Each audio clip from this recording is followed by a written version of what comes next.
ఇవాళ ఎన్నికలు లేవు కదా పంచాయతీలలో, అందుకే రైతు బంధు లేదు. ఇవాళ మళ్ళీ చీరలు వచ్చే కార్యక్రమం స్టార్ట్ చేసారు పట్టణాలలో. అంటే ఓట్లు తప్ప, రాజకీయ యావ తప్ప నీకు వేరే ఏది కూడా పట్టి లేదు. నేను ఇంకోటి అడుగుతున్నా, మేము 1000 సీట్లు ఎదుర్కొంటాం, 1000 ఎన్ని వేస్తావో 1000. కానీ నేను రేవంత్ రెడ్డిని నేను అడుగుతున్నా, మరి మీ సంగతి ఏంది? మీ దండుపాలెం ముఠా, మీ అలీబాబా అరడజన్ దొంగల సంగతి ఏంది? మీ రెవెన్యూ మినిస్టర్ పొంగులేటి శ్రీనివాసరెడ్డి, ఆయన కొడుకు, రెవెన్యూ మినిస్టర్ కొడుకు 100 మంది గుండగాలను వేసుకొని ప్రైవేటు వ్యక్తుల భూముల్లో జొరబడుతున్నాడు. దాని మీద ఏవా సిట్టు? దాని మీద ఉండదా విచారణ? అంటే ఇష్టం వచ్చినట్టు రెవెన్యూ మంత్రి కొడుకు పోయి భూములు కొల్లగొడుతుంటే, ప్రైవేట్ వ్యక్తుల భూముల్లోకి పోయి బౌన్సర్లతో పోయి దాడులు చేస్తుంటే సిట్టులు పిట్టులు ఎడదచ్చినాయి.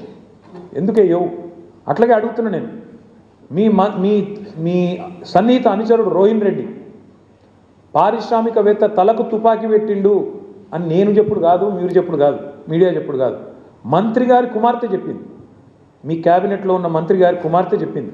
మరి దాని మీద ఏవా సిట్టు? మంత్రి గారి ఓఎస్డీ తప్పు చేసిండా? తుపాకీ ఎవడు తలకు పెట్టిండు?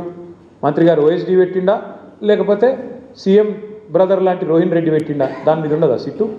అట్లాగే నిన్నగాక మొన్న ఏఐసిసి సెక్రటరీ 8 కోట్ల రూపాయలు ఇవ్వాలి, ఇవ్వకపోతే నీ కాంట్రాక్ట్ ఆపేస్తా అని చెప్పి కాంట్రాక్టర్ని బెదిరిస్తే ఆయన పోయి పోలీస్ స్టేషన్లో కంప్లైంట్ ఇచ్చిండు. బ్రహ్మరాంబిక అనేది ఉంది ఏజెన్సీ, అలంపూర్ బ్రహ్మరా. మరి దాని మీద ఉండదా సిట్టు? దాని మీద వస్తలేదా నీ చేయలు? అట్లాగే నీ బామ్మర్ది మీద వేస్తావా సిట్టు? అంటే ఇక సిట్టులు పిట్టులు ఈ డ్రామాలు ఓన్లీ బీఆర్ఎస్ని టార్గెట్ చేసుకుంటేనే వేయాలి. బీజేపీ వాడిని ముట్టవు, మీ కాంగ్రెస్ వాళ్ళను. అసలు ఇన్ని కుంభకోణాలు డైరెక్ట్గా బహిరంగంగా బద్దలవుతుంటే దాన్ని సిట్లు ఉండవా? అంతెందుకు నేను ఇంకోటి అడుగుతున్నా, మరి ఒక మీడియా సంస్థ ఏదో కథనం వేస్తే దాని మీద సిట్టేసి 3 జర్నలిస్ట్ని అరెస్ట్ చేసినావు కదా, మరి ఇంకో మీడియా సంస్థ చెప్తున్నది సేమ్ మాట చెప్పింది. ఇంకో మీడియా సంస్థ అయితే ఇంకా దారుణంగా మాట్లాడింది.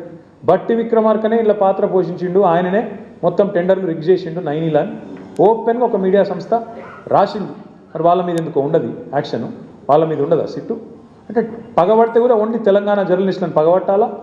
ఓ 2 బీసీ బిడ్డలు, ఒక ఎస్సీ బిడ్డ, 3 జర్నలిస్టులు, వాళ్ళని మాత్రం లోపలేయాలి.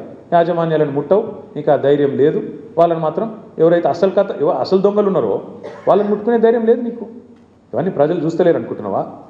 నేను ఒకటే అంటా ఉన్నా, నువ్వు ఏమన్నా చేసుకో రేవంత్ రెడ్డి, ఒకటి మాత్రం పక్క, నిన్ను మాత్రం వదిలిపెట్టం.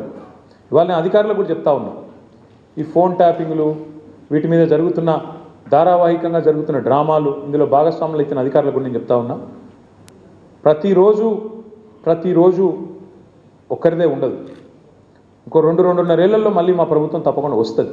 మీకు తెలుసు, ప్రజల మూడు మీకు తెలుసు. మన గ్రామ పంచాయతీ ఎన్నికల్లో చూసినారు, మీకు తెలుసు. ఇవాళ ఎన్నికలు పెడితే రాష్ట్రంలో ఏం ఫలితం వస్తుందో కూడా అధికారులకు తెలుసు. నేను వారికి చెప్తా ఉన్నా, మేమెన్నడూ గత 10 ఏళ్లలో ఇట్లా అధికారాన్ని దుర్వినియోగం చేయలేదు, ఎక్కడా చేయలేదు. ముఖ్యంగా పోలీస్ వ్యవస్థను ఇంత అడ్డంగా దుర్వినియోగం చేసేదైతే ఇవాళ నాటకాలు ఆడుతున్నారో